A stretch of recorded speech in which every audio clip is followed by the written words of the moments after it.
अगर आपके naturally dimples नहीं हैं और आपको डिंपल्स बहुत अच्छे लगते हैं और आप डिंपल्स बनवाना चाहते हैं तो एक बहुत ही सिंपल सी सर्जरी है जिससे ये क्रिएट किए जा सकते हैं। If you are looking for any such procedure तो this video is exactly right for you. मेरा नाम डॉक्टर हिरा अलवी है। मैं एक कंसल्टेंट प्लास्टिक सर्जन हूँ और लाहौर में प्रैक्टिस करती हूँ। मैं प्लास्टिक सर्जरी और स्किन केयर से रिलेटेड वीडियोज बनाती हूँ। डिंपल्स नेचुरली कुछ लोगों में प्रेजेंट होते हैं और बहुत क्यूट लगते हैं और उनको एसोसिएट किया जाता है with being happier, with being cute and more cheerful and more expressive। तो जिन लोगों के डिम्पल्स होते हैं वो जनरली लोगों को ज़्यादा वेलकमिंग लग रहे होते हैं एंड इस वजह से बहुत से लोग हैं जिनके डिम्पल्स नहीं भी हैं तो वो उनको क्रिएट कराना चाह रहे होते हैं। तो सबसे पहले हम स्टार्ट करेंगे कि एक्चुअली इसके पीछे साइंस क्या होती है कि डिम्पल्स कैसे बनते हैं। सबसे पहले तो ये है कि जो डिम्पल्स हैं ये एक डिफेक्ट होता है, एक मसल होता है हमारे फेस में जिसको हम कहते हैं ज़ाइगोमेटिकस मेजर।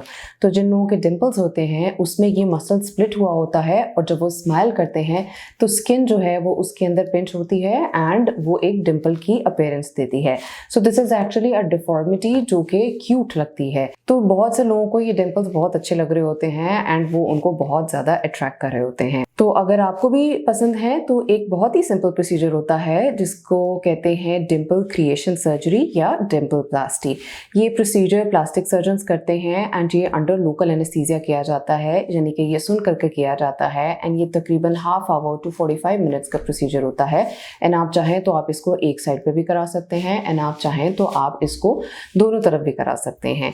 तो ये जो प्रोसीजर है इसमें आप सिंपली आते हैं to the plastic surgeons office and you discuss this procedure and it can be done in very minimal time। सबसे पहले आपकी मार्किंग की जाती है एंड उस मार्किंग के अंदर ये होता है कि जो नेचुरली जहाँ डिम्पल्स प्रेजेंट होते हैं हम मोस्ट ऑफ द टाइम्स उधर ही मार्क करते हैं और उस हिसाब से ये सर्जरी की जाती है। जो रेगुलर सी एक मार्किंग है वो ये होता है कि जो आंख की साइड का कॉर्नर होता है वहाँ से एक स्ट्रेट लाइन ड्रॉ होती है एंड एक straight line corner of mouth से ड्रॉ होती है और जहाँ पे इन दोनों का जंक्शन होता है तकरीबन इससे थोड़ा सा ऊपर जो है वो फीमेल्स में अच्छा मार्क किया जाता है या अच्छा डिम्पल क्रिएट होता है और इसमें थोड़ा सा नीचे और थोड़ा सा अंदर की साइड पे इन मेन होता है। But there are a lot of other factors कि आप कैसा चाह रहे हैं एंड आपके फेस के एनाटॉमी के हिसाब से क्या आपके ऊपर अच्छा लगेगा, तो उस हिसाब से कुछ ना कुछ चेंजेस की जा सकती हैं। ये मार्किंग करके आपको दिखाई जाती है, आप उसके अंदर खुद से भी कुछ ना कुछ चेंजेस कर सकते हैं टिल द पॉइंट कि you and your surgeon are at the same point. उसके बाद आपको थिएटर में लेके जाया जाता है, उसमें आपको उस एरिया को नम किया जाता है। चेहरे के अंदर से यानी कि चीक के अंदर से ये सर्जरी की जाती है और वहीं से इसको सुन किया जाता है और उसके बाद उधर से ही एक छोटा सा कट दिया जाता है एट दैट वेरी पॉइंट और वहाँ से उस मसल को स्प्लिट किया जाता है।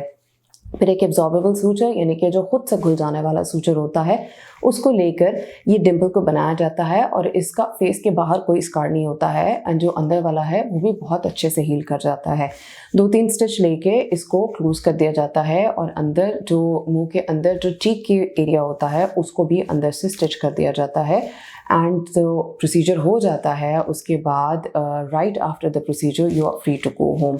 इसकी जो पोस्ट ऑफ केयर होती है वो ये है कि आप कुछ दिनों के लिए मिर्चों वाली चीज़ें नहीं लेते हैं, कुछ दिनों के लिए आप डेयरी प्रोडक्ट्स दूध दही नहीं लेते हैं एंड आप उसमें जो है ओरल जो माउथ वॉशेस हैं वो यूज़ करते हैं, ओरल हाइजीन का ख्याल करते हैं एंड आप बहुत ज़्यादा चबाने वाली चीज़ें फॉर सम टाइम नहीं लेते हैं। जो सूचर्स हैं वो खुद से घुलने वाले होते हैं, वो ऑटोमेटिकली आहिस्ता आहिस्ता खुद ही से डिज़ोल्व हो जाते हैं। If you want to go back to your work तो आप वेरी नेक्स्ट डे आप काम पे जा सकते हैं। सिर्फ इसमें एक चीज़ ये होती है कि जब हम ये प्रोसीजर करते हैं तो उसके अंदर आपका जो डिम्पल है वो रेस्टिंग पोजीशन में भी यानी कि जब आप स्माइल नहीं कर रहे हैं वो तब भी नज़र आता है फॉर फर्स्ट 1 मंथ और उसके बाद वो सिर्फ उस वक्त विजिबल होता है जब आप स्माइल करते हैं। तो शुरू का जो 1 मंथ है ये नज़र आता है कि you have this Dimple even at the resting position. After that this becomes very very natural and another thing is कि ये जो सर्जरी है ये परमानेंट होती है। अगर आपको अपना डिम्पल पसंद नहीं आ रहा है तो आप विद इन फर्स्ट 48 आवर्स या कुछ दिनों में अगर आप उसको रिवर्स कराना चाहते हैं तो उस वक्त ये रिवर्स हो सकता है, लेकिन अगर आपको बाद में ये पसंद ना आए तो आप उसको दोबारा से रिवर्स नहीं करा सकते हैं। So you should be very sure कि आप ये प्रोसीजर कराना चाहते हैं and you go to somebody जिस पे आप ट्रस्ट करते हैं and then you get this procedure done. तो जो इसके फाइनल रिजल्ट्स हैं वो आपको 1 मंथ पे नज़र आते हैं। एंड कुछ लोग हैं जो कि पॉइंटेड या राउंड सी अपीयरेंस में डिम्पल्स चाहते हैं, कुछ लोग एलोंगेटेड डिम्पल्स चाहते हैं, and both of these can be created with this procedure. तो जो आप चाहते हैं वो आप अपने सर्जन को कन्वे कर सकते हैं and they can customize the plan according to your wishes. इसकी जो कॉम्प्लिकेशंस हैं वो कुछ ही होती हैं, और अगर आप किसी सेफ क्वालिफाइड सर्जन से कराते हैं तो इसमें बहुत ही मिनिमल कॉम्प्लिकेशंस आती हैं। जो सबसे पहली चीज़ है वो होती है इन्फेक्शन। तो उसको अगर स्टेराइल तरीके से किया जाए, अच्छे इन्वायरमेंट में किया जाए, एंड आप पोस्ट ऑप एंटीबायोटिक्स लें एंड उस तरीके से जैसे आपको बताया गया है वैसे ओरल हाइजीन का ख्याल रखें, तो the results are very nice. उसके अलावा एक और चीज़ ये होती है कि हमारे फेस में डिफरेंट ब्लड वेसल्स होती हैं, और उसमें से एक मेजर ब्लड वेसल जो है वो यहाँ पे इस पॉइंट के नीचे भी रन कर रही होती है। तो वो भी आपके सर्जन को पता होता है कि उसको सेव करके एंड देन हम ये सर्जरी करते हैं ताकि इसके रिजल्ट्स बहुत अच्छे आएँ और कोई कॉम्प्लिकेशंस ना हो। And the third thing is कि अगर आपकी अनरियलिस्टिक एक्सपेक्टेशंस हैं तो आपको अच्छा रिजल्ट भी शायद इतना अच्छा नहीं लगेगा, and if you don't like the result तो जैसे मैंने आपको पहले बताया है कि this can not be reversed. लेकिन जनरली इसकी बहुत ही अच्छी पेशेंट सेटिस्फैक्शन होती है, and it is a very very nice procedure and very simple procedure, very rewarding procedure, and लोग जनरली इससे खुश होते हैं। सो माई रिकमेंडेशन वुड बी कि आप एक क्वालिफाइड प्लास्टिक सर्जन से ये प्रोसीजर करवाएं ताकि आपको बेस्ट से बेस्ट रिजल्ट्स मिल सके। अगर आपको मुझसे कोई अपॉइंटमेंट चाहिए है तो my contact details are given in the description. अगर आपके कोई कमेंट्स एंड सजेशंस हैं please feel free to comment down below. I will try to answer all of you guys. Thank you so much. अल्लाह हाफिज़।